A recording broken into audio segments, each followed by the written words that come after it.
Yeah, hi everybody, Andrew from Network Migration Services again.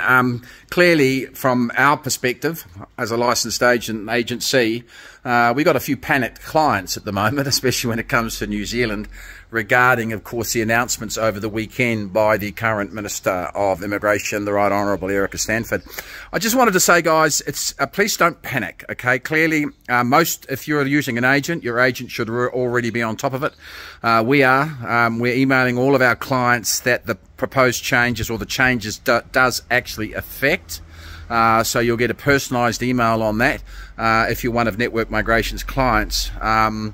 And because we've clearly got to go through each file and understand from your perspective how that actually affects you.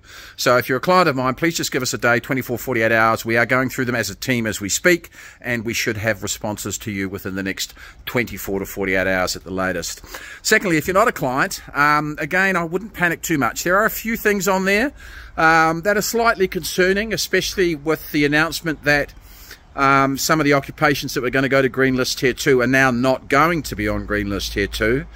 I'm a bit shocked at that, as I know other LIAs, licensed immigration advisors, are. And the reason being, we were advised over a year ago that these occupations were going to be added to Green List Tier 2, and most agents, including us, have actually advised on that to prospective clients. Not only that, we've actually got clients in New Zealand under the old policy, where under the new occupations list, etc., for accredited employer work visa, where they weren't on Green List Tier 2. So, you know, I've been telling those people that I felt that those occupations, and we're talking things like fitters, welders, boilermakers, etc., would be added to the list. I think, and this is my personal opinion, I think the Minister has slightly erred on this particular process because of the fact that there are hundreds, in my belief, of people in New Zealand that have no pathway to residency unless, of course, they're added to the Green List or, of course, they increase their salaries. So if you're worried about that, clearly if you're a client, you're going to get an email from me specifically on it. I know that I will be, as well as a few other agents, will probably be lobbying government on that particular subject, because I personally feel it's slightly unfair. Because, you know, in my perspective, a tradesman.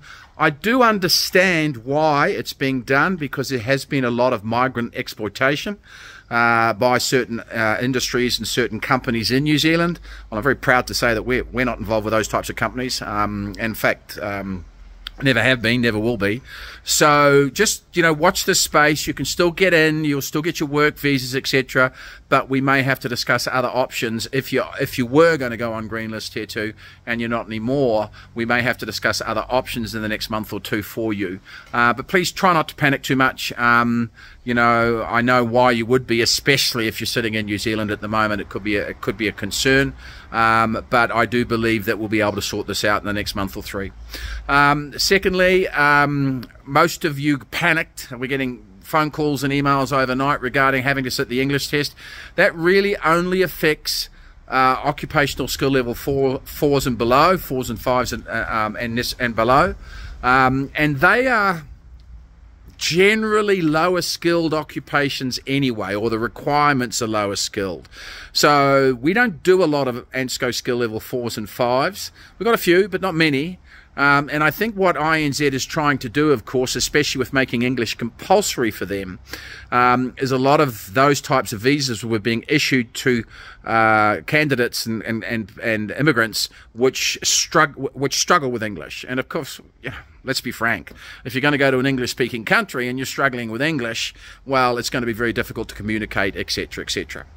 So that's why I think that's been brought in. Again, if you're one of my clients and you're an ANSCO skill level 4 or 5, we'll be sending you a personal email. But as I mentioned earlier, we don't necessarily deal with a lot of ANSCO 4s and 5s in our particular company. So we will be addressing that. We've actually just sent out a mailer to all our clients, just a general mailer, explaining in layman's terms, of course, what these what these changes are. One that has affected us, and I'm surprised because I know because my clients are still getting jobs, that there is still a shortage of bus drivers and truck drivers in New Zealand, and apparently that pathway to residency has been taken away. It doesn't mean you can't get in as a truck driver or a bus driver. Clearly, if you've got the experience, you can, and you're willing to, of course, convert licenses and do the necessary. But what it does mean is we're going to have to discuss alternative pathways to residency. So I've got a couple that affects. I will be in touch with those particular clients via your file managers and myself to discuss your options for that. Again, a little bit surprised because the comment did say that that particular sector has been filled up. Well, that's not what we're hearing, and in fact seeing on a day-to-day basis. Where New Zealand seems to be still screaming for truck drivers. Could be wrong because I don't live there, but I've just been there over the Christmas break, and I was seeing advertisements on buses advertising for bus drivers, etc., etc. So quite surprised at that one. So there are a couple of the changes. Clearly, if you're not a client of Network Migration Services and you want to find out how these changes will affect you, we are very happy to advise you. My email is andrew@networkmigration.com, andrew@networkmigration.com. So if you want a bit of advice on it, please make sure that, of course, you send via an email, but also give me your contact number so I could perhaps give you a quick call, because in the email I might need to find out a few things about you and or your family which could affect the advice I actually give you. So andrew@networkmigration.com if you've got any questions or queries at all. Just allow a 24-hour response time because we are getting inundated with emails at the moment, although I will attempt to respond in same day, i.e. within that 24 hours. A couple of positive things that actually came out of the weekend. We've been begging for years now a pathway for students that have already matriculed or over 18 years old to be able to work in New Zealand or study at local rates. It looks like that's being announced. We haven't got the final details of it yet, so don't jump to conclusions, but it's happening in the middle of the year. That it looks like anybody that's currently in New Zealand or a young adult, i.e. 18 and above, that's already matriculed, will be granted a work or working rights in New Zealand, along with, of course, their main applicant being their father or their mother. So that's pretty good news. We've been waiting for that for a while. I do believe we'll be able to tweak the other things that I'm questioning, as I mentioned earlier. And the other good news is about secondary teachers. So I was going to blog on this on Friday, and we just got inundated, so I didn't get the time. My apologies. But it's being announced by May that secondary school teachers will be added to Green List Tier 1. There are certainly going to be some requirements for that. So it might not be as straightforward as I'm saying at the moment. The requirements haven't been legislated at the moment.